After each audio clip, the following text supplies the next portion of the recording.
this is the key word, produces one action. So if you could determine your one need right now, right,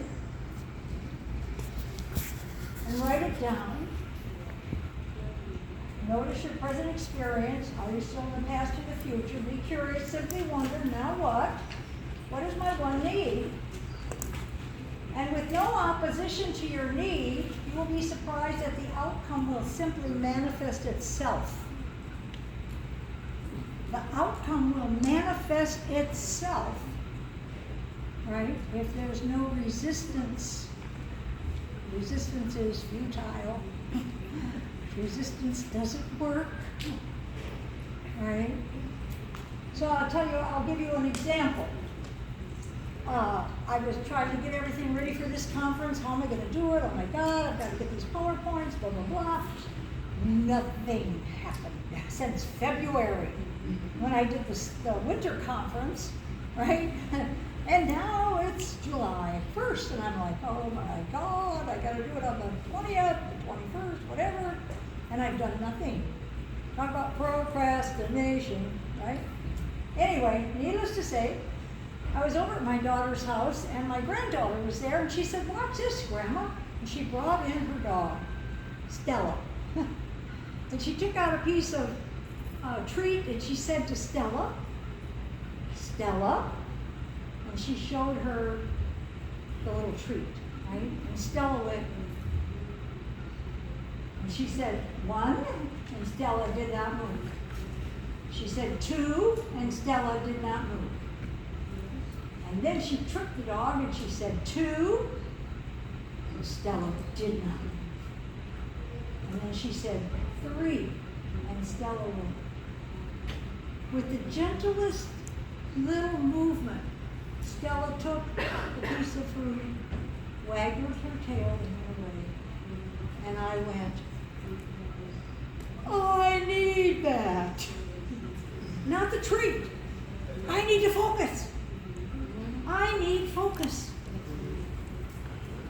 I had one need, and I guarantee you it produced itself. That day, the rest of the day, I was so focused on this conference and what I'm going to do and how it's going to work and blah, blah, blah, blah. And the next day, and the next day, and I went, wow, I've just proved to myself again, because I've done this many times, one need produces the action because there's nothing resisting it. You see, there's nothing to say, oh no, that can't happen. So that's the key, right? The outcome will simply manifest itself. And that proves that multitasking doesn't really work. Yeah, no multitasking. We got tricked on that one. Yeah, so this is really important, and like I said, you could practice it. You could ask, what is my one need right now? You know, maybe your one need is like you, to be relaxed, to be at ease, to be at peace. What would that be like? To not have any tension in my body, right? To just be like a wet noodle, right? Because that's available. That's available. And then notice what it might be. So I want you to practice that, right? What's lacking is resistance to it happening. Focus. Oh, I want to focus, but I really can't right now. I've got too much to do. I can't. You see, that's the resistance to what I need. So you want to notice that when you choose one action, there will be no resistance. It will whoop like that. You mean when we choose one need? Yes, thank you. Well, the action and the need will be the same. Right. The outcome will be what you need. Okay. Oh, I did tell the story of Stella. I was ahead of myself. Okay, so now I want to talk about the hook. That's not in there, but it came to me during Russ Harris. He's Australian. You want to look him up. There's all kinds of things on YouTube. Dr. Russ Harris, he was a medical doctor until he became an person. No, he's acceptance and commitment therapy all the way. But if you noticed, let's say I walk over here, let's say this is a real hook, right? What do I have to put on the hook to get you to bite it? Cake. Say it again? Cake. Cake? Okay, cake, right? Put cake on the hook, right? And you know, for every hook, there's a line, right? Somebody's casting the hook. Call it corporations that want to sell you something, honey. Right? Anti-aging cream. On-wrinkle cream. I cannot tell you how many times I have filled the box, took it to the Goodwill, and now, again, it's sitting underneath, and there it is. I'm like, you're going to the Goodwill, because I keep going for the hook. The bait is so good that I can't accept that I'm okay just as I am. And my girlfriend is beautiful. She's lovely. She's effervescent.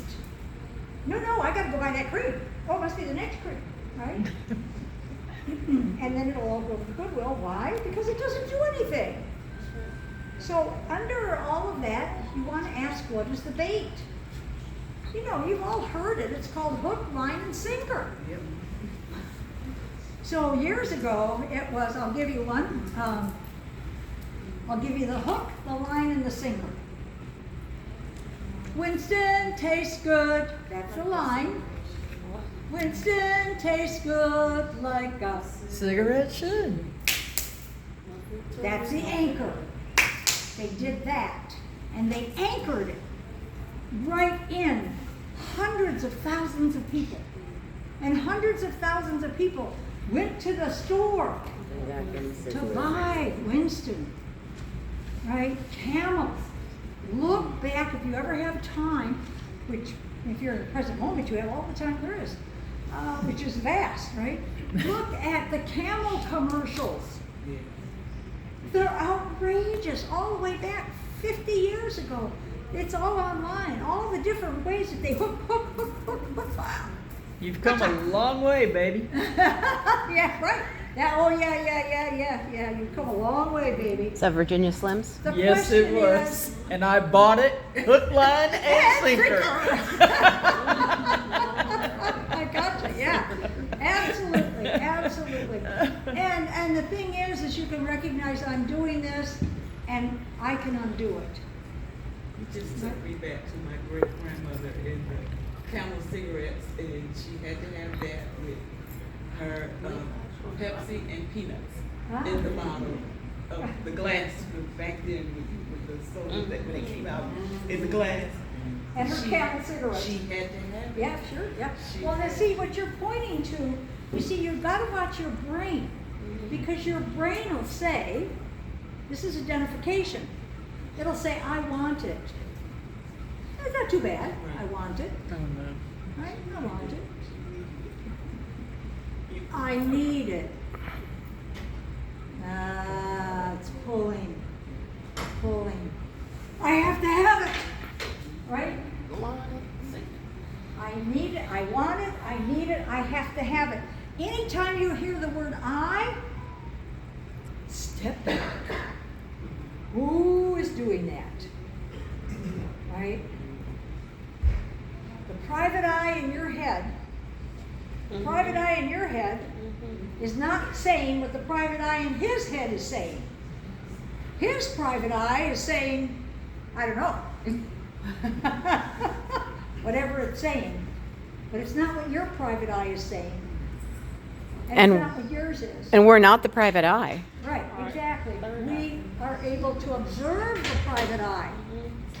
That's why I say when you hear the word I in your head, step back, happy cat, and go, whoo, wait a minute, is that what I'm about? Is that going in the direction of what matters to me? Right? Pay attention to your private eye. Your wife and your husband do not have the same private eye. I'm sorry, they don't. The husband's private eye is, I want a car, I want a boat. And the wife is, I want something else, right? Never the two is going to meet. But here's a formula for peace. You want to write it down. Cooperation plus tolerance equals peace. C plus T equals P. That's my formula. Cooperation. Cooperate with one another. Have tolerance for each other. Not tolerate. I can't tolerate them. Right? We're saying have tolerance for other people. They're doing the best they can. Cooperate with them. You will be at peace. Right? And it's a simple formula.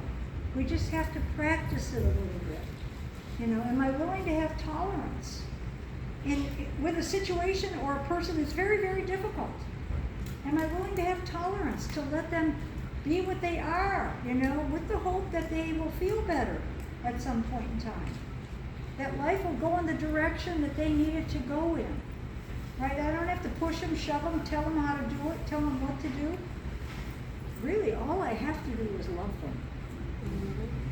And I have to do it because I want to, right? It's a want to. Okay, what's diffusion got to do with it? That's the process of letting go. Like you saw in the movie there with Russ Harris, our basic problems in the present moment is our psychological contraption in here. That is saying, I like it or I don't want it.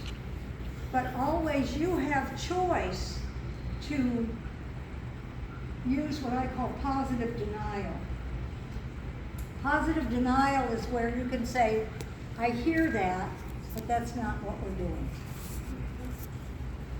I hear you want to eat that cake, but we're not doing that.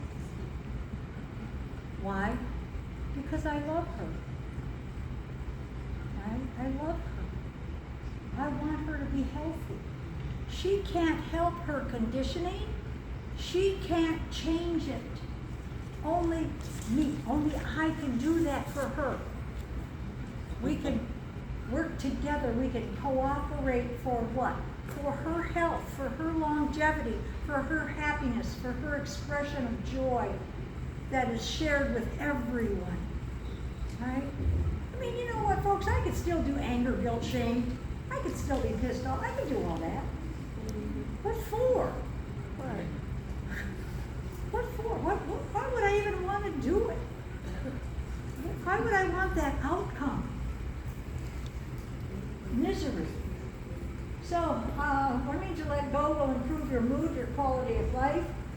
Being stuck to your thoughts or fusion, you know, well-being your thoughts versus acceptance as it is because it is. One way brings you freedom, the other one brings you the jailhouse. Right? Worry, guilt, fear is a prison.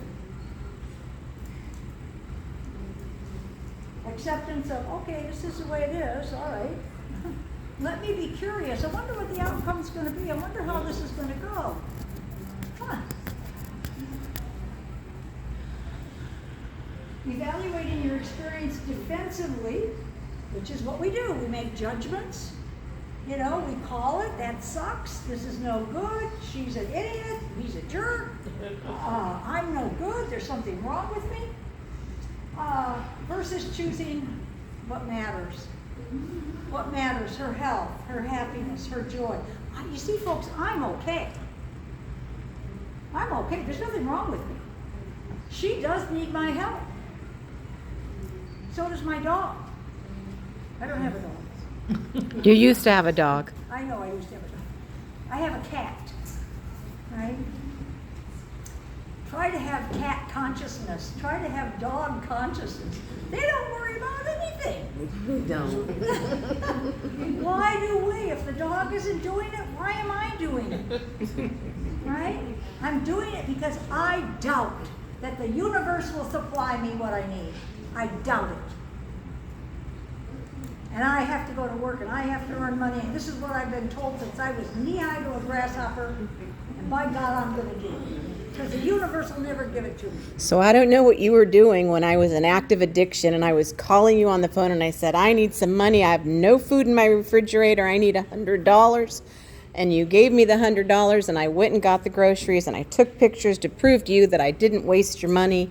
And until now I'm sitting in this chair. But you didn't know then that I would be sitting in this chair. And, you know, at that point you had to let go and that you didn't know what was best for me and that I was going to maybe make it out. And, you know, so I don't know what you were going through while I was going through what I was going through. Believe me, I wasn't there then. Yeah. Because that was 2015. Yeah. And now I'm sitting here as a state certified drug and alcohol counselor, but I almost made it to a grave. Yeah, I did too. But remember, so for some reason, I still have things to do, and so does everybody in this room, right? And the universe is betting on you that you're going to do your job. Right. And if you get good at this at present moment, then that universal power, what we call a higher power, will begin to flow through you. And you will find that your job is effortless because you're not doing it. It's coming through you like a waterfall. And you sit there, I sit with a client, I don't know what they need. You know, I don't sit and preempt, go, okay, well, we're going to talk about this. But they come in and they sit down and I go, okay, any progress? No? Okay, what do we need to do now? And I ask them because I know they have to know somehow within themselves what they need. There's no way I can figure it out. But together we can do it, right? Joining together. Again, evaluating the experiences with our defenses. Somebody tell me a defense. Denial. Denial? I don't have a problem. I don't have a problem, yeah?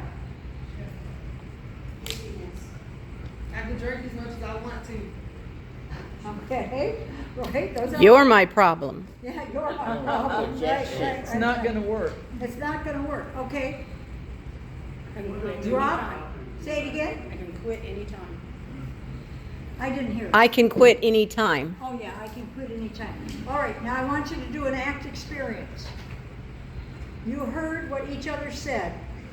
Drop beneath it. What's underneath it? Fear. Right, fear. Fear. What's underneath fear? Uncertainty. Inadequacy. Uncertainty. Uncertainty, absolutely, absolutely, absolutely. Uncertainty, doubt, guilt. And did you hear they said shame? Okay. Yeah, that's all underneath fear. And so our sentences are coming out of fear. They're not coming out of, I'm here, I'm present, I can do anything, let's do it. It's not moving from that. It's not moving from confidence, consistency, certainty, right? It's not doing that. So when we hear, then we say, okay, what do we need to do to drop down? Right? To drop down beneath it. Because you know what's underneath? The anger, the guilt, the fear, the shame, the hatred. You know what's underneath it? Love.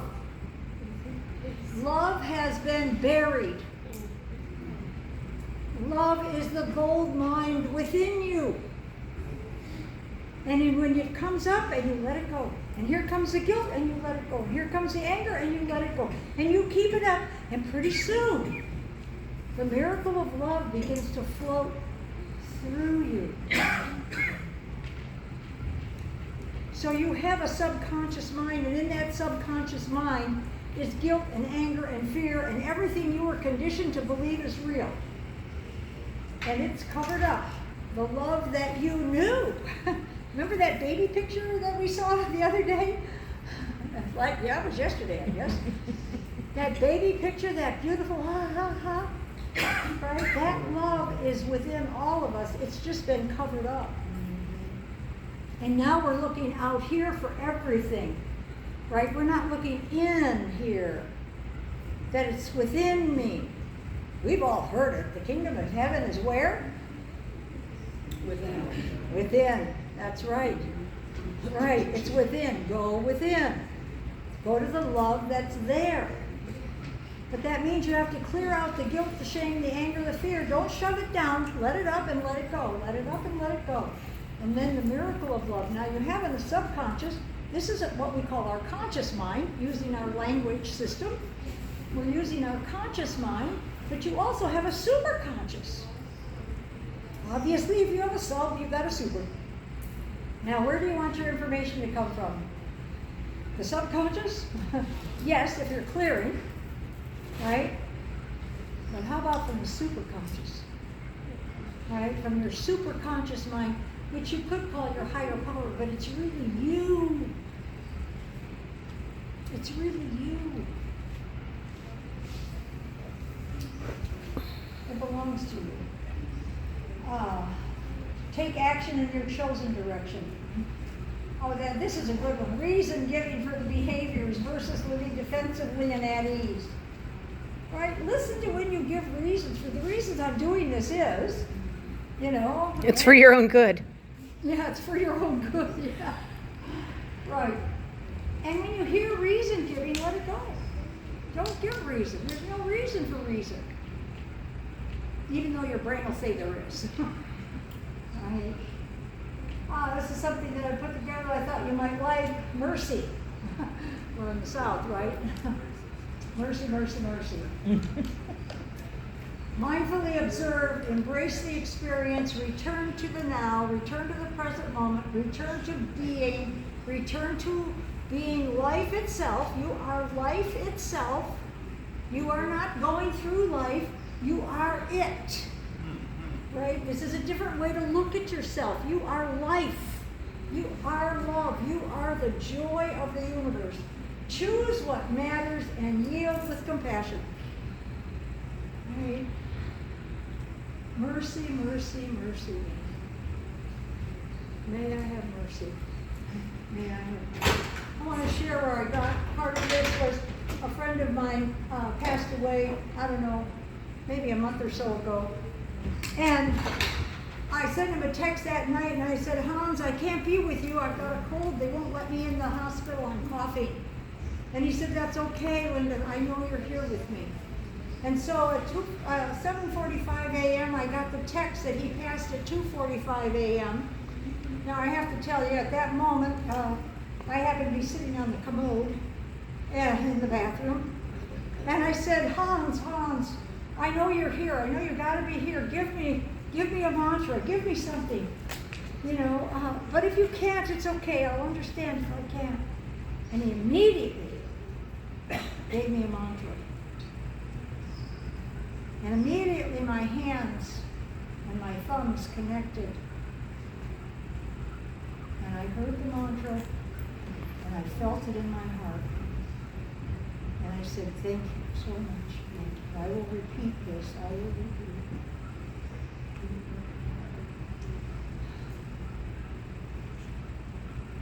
And I got up and I went to the living room and I sat down on the couch. And a bright light appeared on my stone wall fireplace, which we never use, it's just there. And a bright light appeared like this, and like this, and it made an H. And his name is Hans. And then the light joined itself, and it was one brilliant light. And then it was gone. And all I could say is, thank you. Thank you. Thank you. Mercy.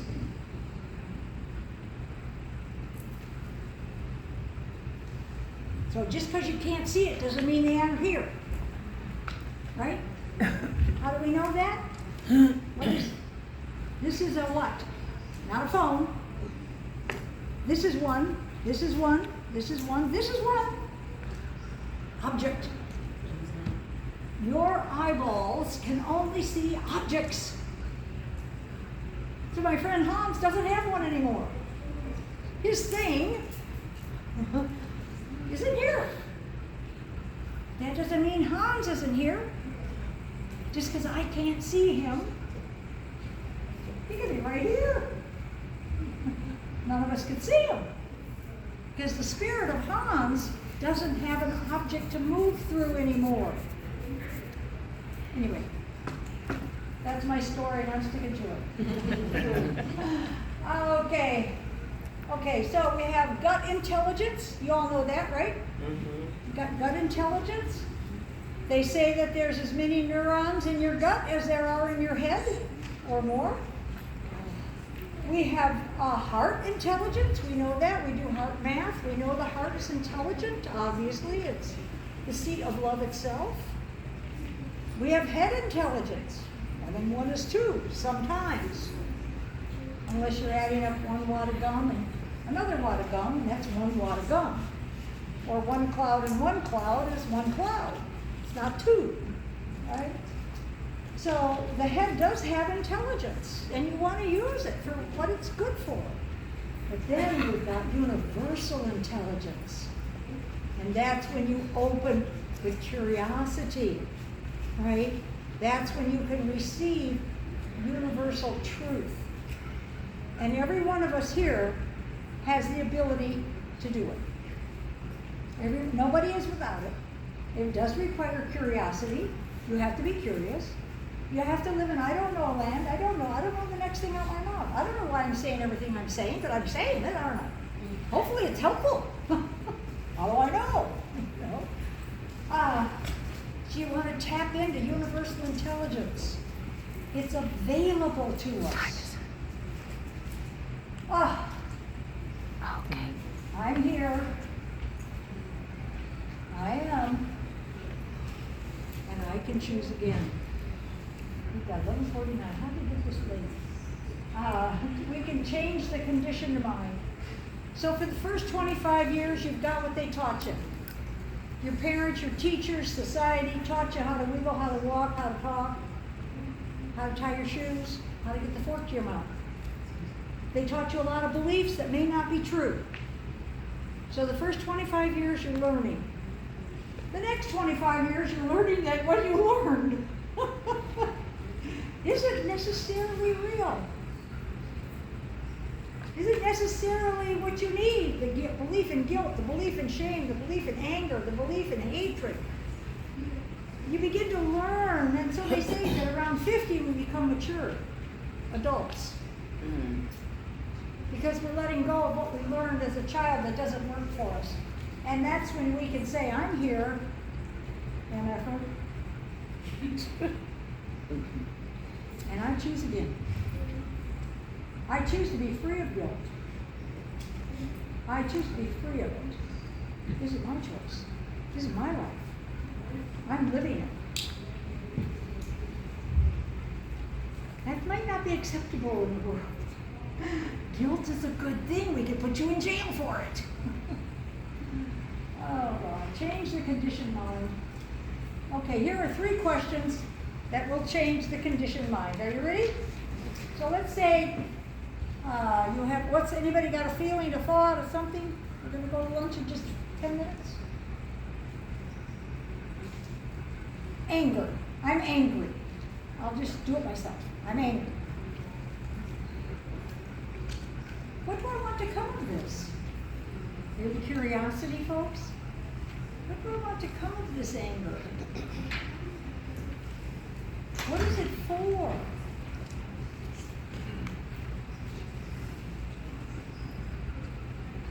What do I want to come of it? What do I want to come of it?